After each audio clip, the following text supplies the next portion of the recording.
Le Grand Matin Sud Radio, 7h-9h, Jean-Jacques Bourdin. Guy Carlier est avec nous. Bonjour Guy. Bonjour Arlette. Comment ça va Guy? Ça va très bien. Le vendredi, je vous trouve en forme, vous êtes bien. Oui. Vous avez écouté la semaine, vous nous retrouvez, comme chaque vendredi, évidemment. Vous retrouvez Arlette Chabot. Hein. Avec une joie et une émotion renouvelée. Renouvelée chaque semaine. Oui, chaque semaine. Alors, c'est vrai en plus. Dites-nous ce qui vous a marqué cette semaine, mon cher Guy. Eh bien, cette semaine se présentait sous les meilleurs auspices, puisqu'elle débutait par un jour férié, le 11 novembre, associé à l'armistice. Ah, quel mot magnifique, l'armistice, qui symbolise la fin des hostilités, qui nous fait penser, vous savez, à cette magnifique chanson interprétée à 3 voix par Félix Leclerc, Gilles Vigneault, Robert Charlebois, « Quand les hommes vivront d'amour, ce sera la paix sur la terre, les soldats seront troubadours. » Oui, alors là, il faut que je vous informe. C'est Patrick Roger qui a mis en place ce signal, quoi, car il souhaite absolument que cette chronique soit ponctuée de punchlines humoristiques, afin, dit-il, de détendre l'auditeur. Mais ça détend pas l'auditoire. Les pensées humanistes, c'est bien beau, dit-il, mais pas à 8h10, alors que l'auditeur qui vient de s'éveiller est assis à la table du petit déjeuner et essaye de déchiffrer la composition de ces chocs-à-pics qui figurent sur la boîte de céréales. Bon, alors, je reprends ma chronique, depuis le début, sous l'angle rire et chanson. La semaine partait bien, puisqu'elle a débuté par un jour férié, le 11 novembre. C'est le jour de l'armistice, le jour où l'on rend hommage aux poilus, et j'espère, amis auditeurs, que vous en avez profité pour rendre hommage aux poilus qui vous sont chers. Oui, je sais, c'est affligeant. J'ai honte devant Arlette Chabot, qui a côtoyé des hommes politiques d'une autre tenue, si l'on accepte Dominique Strauss-Kahn, pour qui c'était 11 novembre chaque jour, puisqu'il rendait hommage à tous les poilus qui passaient. Oublions donc le 11 novembre, venons-en à l'autre événement marquant de cette semaine que constituait ce match France-Israël, dont vous a parlé Arlette tout à l'heure. Que dire de plus? Hier soir à Saint-Denis, dans le Stade de France, on pensait à Céline, au voyage au bout de la nuit. Ah oui, pardon.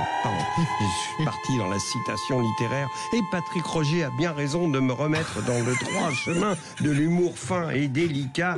Et ça, on peut dire, on peut dire que hier, lors du match, Israël n'a pas tiré une seule fois, au moins ça change. Oui, je sais, la vanne est nulle, mais je rends grâce à Patrick Roger de m'obliger à la faire, car sinon je vais me mettre en colère et infliger à cette matinale une ambiance délétère. Car oui, je suis en colère. Je suis en colère après l'équipe de France, de nous avoir infligé ce spectacle habituel depuis plusieurs mois d'une équipe sans âme, d'une équipe incapable d'aller jeter ses forces dans la bataille. Aucune idée. D'une équipe qui n'a aucune idée et qui n'est surtout pas digne du maillot qu'elle porte. Et s'il y avait un match où il fallait le faire, où il y avait ce symbole, même si c'était pas une finale de Coupe du Monde, c'était hier, pour prouver que le foot, comme on dit, n'est pas une affaire de vie ou de mort. C'est bien davantage. C'est plus fort que tout ça, puisque c'est le lien avec l'enfance. Mais les joueurs de l'équipe de France, comme dans la chanson de Brel, sont déjà vieux avant d'être adultes. Ce sont des comptables. Ils ont oublié l'enfance. Alors, amis auditeurs, si vous voulez retrouver la joie du foot, la joie de l'enfance, allez dimanche matin voir jouer les gamins. Appuyez-vous contre la main courante qui laissera une trace de chaud blanchâtre sur votre par-dessus, et puis reprenez le gamin par la main, votre Hugo que vous aurez encouragé. On entend ça sur tous les terrains le dimanche matin. Allez Hugo! Et puis, vous passerez à la boulangerie, prendre le gâteau du dimanche, et la vie sera belle, et le foot ne sera jamais mort. Ah, ça me fait plaisir d'entendre ça. Vous êtes fanat de foot comme moi, Guy Carlier, comme moi. Vous aimez le foot, nous aimons le foot. Nous n'aimons pas le foot que j'oublie... tout ce qui s'est vu autour ou pas hier soir. Nous n'aimons pas le foot qui a été pratiqué sur le terrain hier. Voilà. Bien sûr, et justement, sérieusement, c'était une occasion, mais rêvée, de montrer que ça pouvait être plus fort que ça. Aucune idée, aucune âme. On a eu l'autre jour au téléphone Alain Giresse, que vous connaissez, une légende du foot français. Ce gars-là a initié avec Platini, Rocheteau et d'autres un match France-Palestine en 1993. Oui, je me souviens. Et pour faire reconnaître la Palestine par l'UEFA. Et le lendemain, ils sont allés jouer, donc ils ont joué à Jéricho. Oui. Et le lendemain, ils sont allés jouer à Tel Aviv. Pour montrer qu'il n'y avait pas de différence. Vous vous rendez compte, c'était il y a plus de 20 ans. Ce que personne n'a remarqué hier, j'en parlais tout à l'heure avec Arlette, c'est que dans l'équipe israélienne, il y avait 2 joueurs israéliens, arabes et musulmans. Personne ne l'a dit. Non, personne ne l'a noté. Bien sûr. Personne.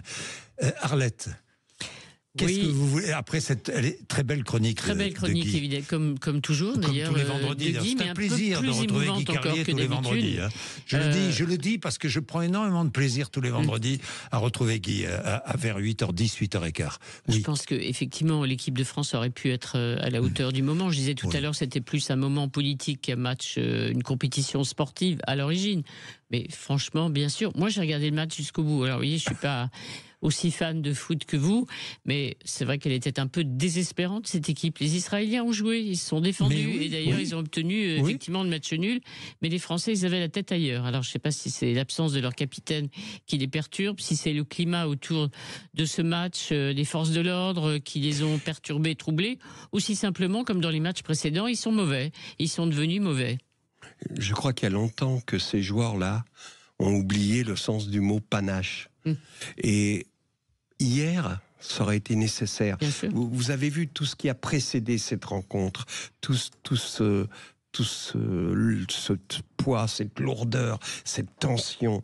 Eh bien, ils se sont mis au diapason. Ils n'ont même pas tenté de lutter grâce à leur talent, parce que pour arriver où ils en sont, c'est vraiment des gars talentueux qui ont la chance de faire ce métier et de rendre Guy, les enfants heureux. Guy, vous avez employé un mot que j'aime. Guy a raison, des comptables. Voilà. Ce sont des comptables. Bon, on n'a rien contre les comptables, hein, mais sur le terrain, on ne doit pas être comptable. Non. Et ils étaient comptables. Oui, et puis je pense que ça date depuis... le problème, c'est qu'ils sont plus habitués à jouer comme ça. Vous savez, on se souvient de gestes de joueurs, de grands joueurs. Tout le monde se souvient de la tête de Pelé en finale de la Coupe du Monde, de la Red Banks, de gestes précis. Quand vous dites aux gens, la France a été championne du monde en 2018, elle a été finaliste en 2022, à l'étranger, les gens méprisent ça, parce qu'il n'y a pas, justement, même pas de panache, mais même pas de fond de jeu, de qualité. Ce sont des comptables. Didier Deschamps leur a donné une âme de comptable. Qui gagne, c'est juste une ligne sur le palmarès. Ça ne laisse aucun souvenir. Et c'est grave. Quand je dis que c'est le lien avec l'enfance, c'est pas une formule pour faire joli. Parce que c'est la seule chose qui nous sauve. Regardez le monde où il est en ce moment. C'était la seule chose qui pouvait faire que ça pouvait détendre les gens, les ramener à leur enfance. Ils n'ont pas saisi ça, ils ne savent plus faire ça. Et oublier la guerre. Oui, c'est ça. Un temps. Oublier Bien, le chaos. merci. 8h22, merci Guy. On vous retrouve, restez avec nous tous les deux. 8h22.